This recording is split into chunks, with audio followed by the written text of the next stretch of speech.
Hey, welcome back. How's it going? Welcome to rigging. Okay, so we've prepared our thing more or less for rigging. What we're going to be doing is, if I just zoom in on this fellow here, just fixing a couple more pivots that aren't quite right. So press F3 so you can kind of see what I'm talking about here. Right, you can see the pivot is not in the right place, so I'll just fix this up quickly. If I click on it again, we'll get the pivot for the one behind it, which I'll also move. Okay, let's go get these two guns and just move this to the tip here. Right then, quick talk about the rigging process. Now I'm going to be going through this quite fast simply because I know what I'm doing. But you know, obviously take your time with this if you've never done it before. What we've got here is basically everything in its hierarchy, as you know. If I just show you again the graph editor.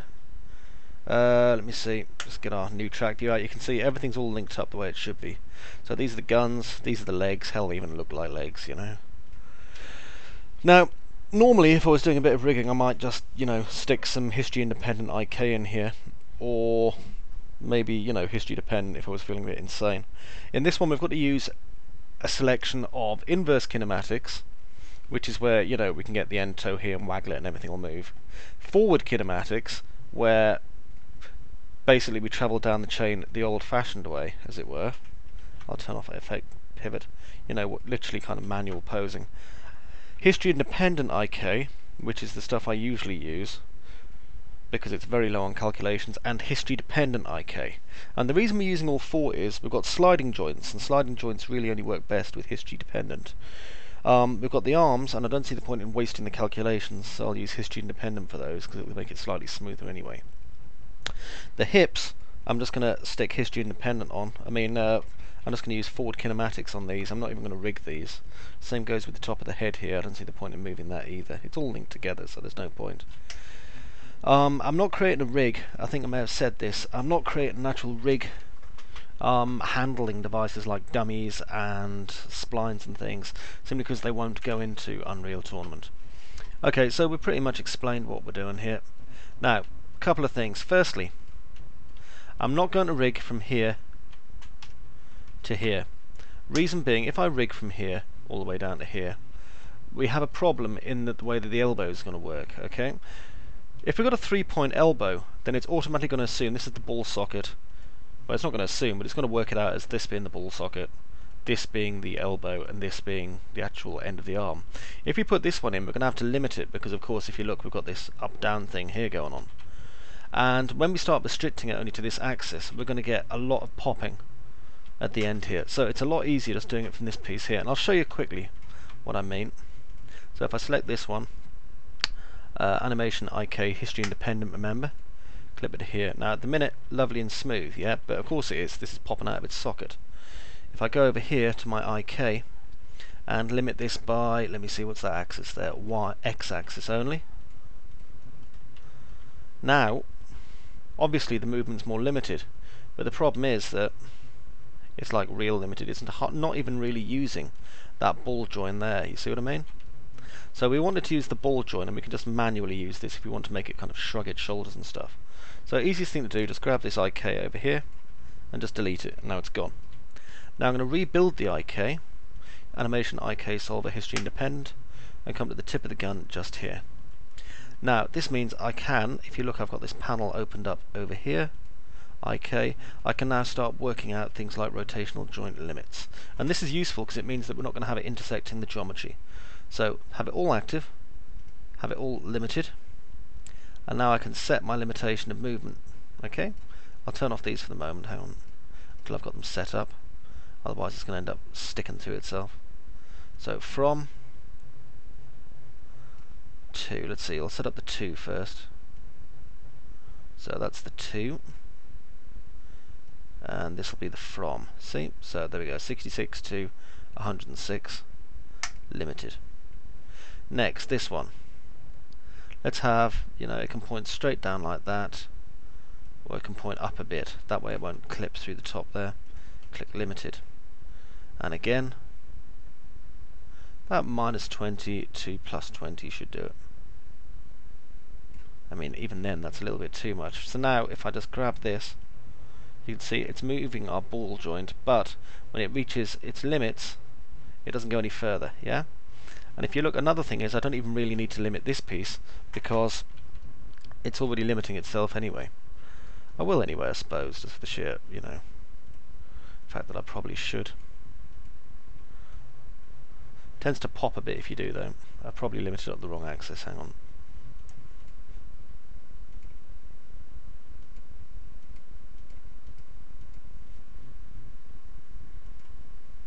There, that's the one. Had it limited on the wrong axis.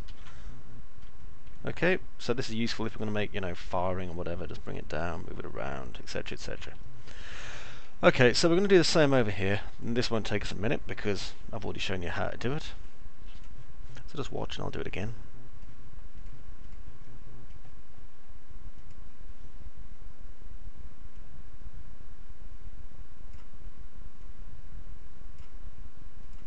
Set up my limits.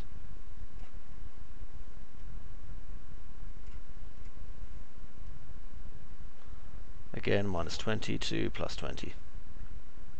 That's more than enough of a sweep there because that elbow will kind of sort out the rest of it.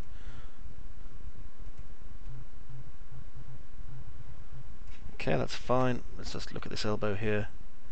The other one was limited on the Y. Let's see if this one is also the Y. No, this one looks like the Z. There we go, one Z axis. There, that's better. Okay, so let's move these out a little bit.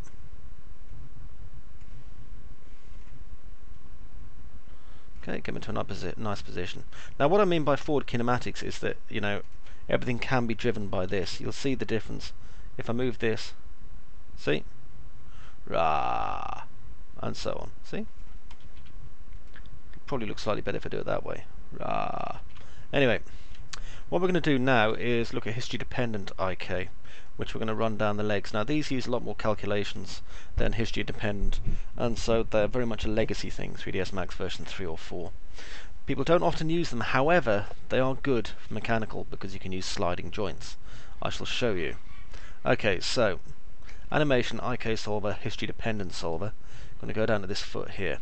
Now we've got a lot to set up, so let's get busy on this straight away. Start with this one. And you'll notice in IK now we've got a lot more going on than we used to have, simply because this is so old it's got more options. So we can set up the from and to, make it limited, ease it a bit so it'll spring back. Ease is always good like that. You can set the strength of your spring as well. Now this is going to be limited on all three axes. This one, just check that I've got this set up properly. If you look, my pivot point's off on this, which is a shame.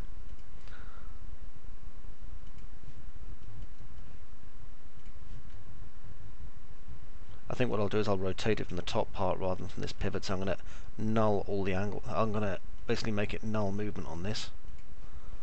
So let me say inactive, inactive, inactive. This one here, let's see if we've got any movement on it. No, that's no good. Okay, I'm going to have to fix this piece then, because I can't have this rig in here. Let's just have a quick look at the pivot on this. Problem is, you see, moving the pivot around is going to actually affect everything else, which is a real nuisance. Just go to my left viewport, front viewport, zoom, F3. You can see there it is there. You can even see the bone just there, yeah? So if I just line that up, into perspective and zoom.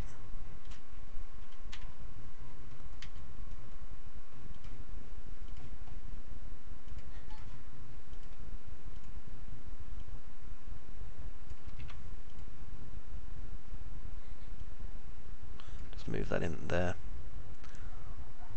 It's a bit of a nuisance, but there you go. Just straighten it up beforehand yourself next time. Okay, so let's get back to trying to fix this now that I've fixed that. Go into here. IK, let's check its rotation. And we can set up its minimum and maximum rotations here. Actually, I'll set that the other way, from a minus to a plus. Okay, make it active and limited. Now this one here I'm going to make completely inactive. Same for this one. This one I want active, but no, that should be fine. I'll just leave it the way it is. Okay, so if I lift this up and down, you'll see that our leg's kind of moving now, but very limited movement. It can't really move too much, and that's because basically the design of this, I said it was good, requires the sliding knee. Okay, so I'll open my sliding joint, and I can set my from parameter, which will be here. This will blow your mind. This is awesome, this bit. 2, like so. Now we can make it active, limited, ease, increase the amount of spring and spring back. So spring back, add a little bit of tension. So as it gets closer to the end, it's going to want to really move less, so it starts to, as you can see. I might want to reduce that amount of spring back a little bit, actually. Let's have a look.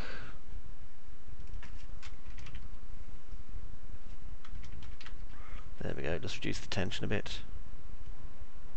Yeah, that's better. Okay, so you can see the difference now if I just pull this across like that. See? Now, another thing I want to do is, in my link info here, is inheritance of movement. I'm going to take off inheritance on the X for these two, and the Y for these two. Now the reason for that is that if I lift my foot now, the toes curl. Now you can see that this one here has obviously got its link completely wrong, unfortunately, so what I'll do is I'll just unlink that selection.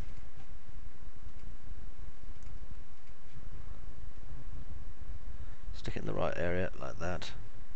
Then I can relink it again. As there's no kind of IK chain going on there. You stop doing that. As there's no IK chain going on, it's going to be absolutely fine. Right, let's link this. I want to link it to this foot.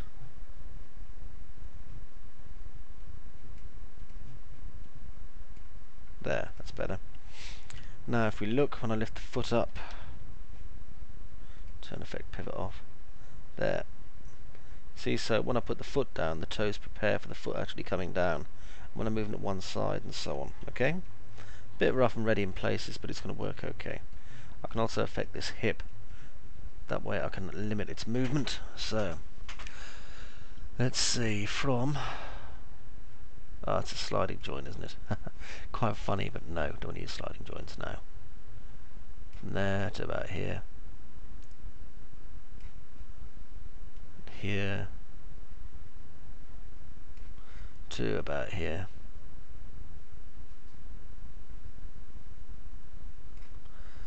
And over here.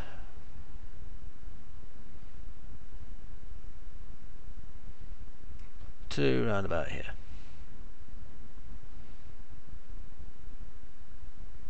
Okay, now I can click limited on all these.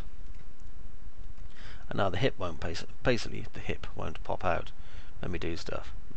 Instead we just get limited movement, which is much better because it's kind of what we want. Now let's have a quick look up here, because this is popping out a bit, which we don't want. Rotational joints are all active, which they shouldn't be. It should just be the y-axis that's active. So check that. There, that's much better. Okay, now let's do the remaining leg, which is this one. And animation IK HD, history dependent, remember. And okay, so IK, and set the from and to on this. This is exactly the same as if you want to do the high poly model, obviously.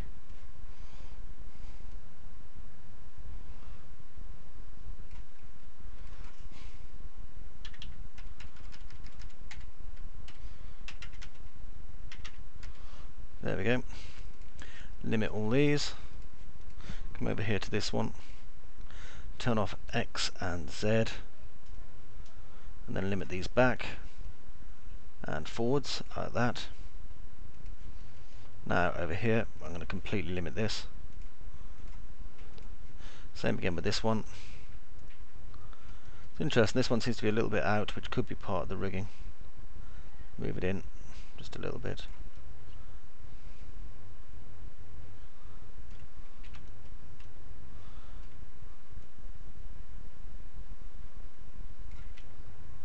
Slight improvement.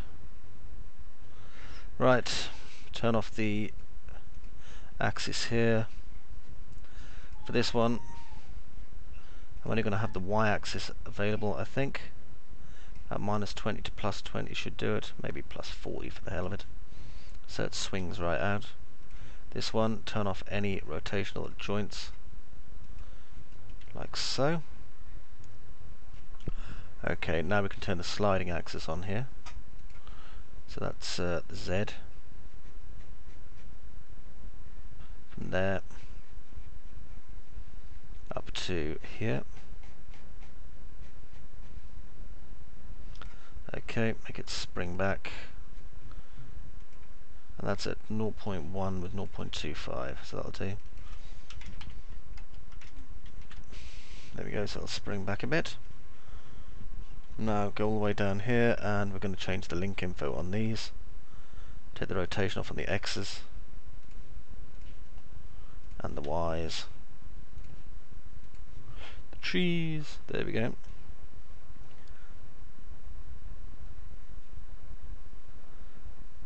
See? Now then, I'm not sure if I made this sliding joint active or not. Let's find out. I bet I didn't. No, I didn't. That would explain why this looked a bit jerky. Whereas now it doesn't. Although it's not limited yet, so let's limit it as well.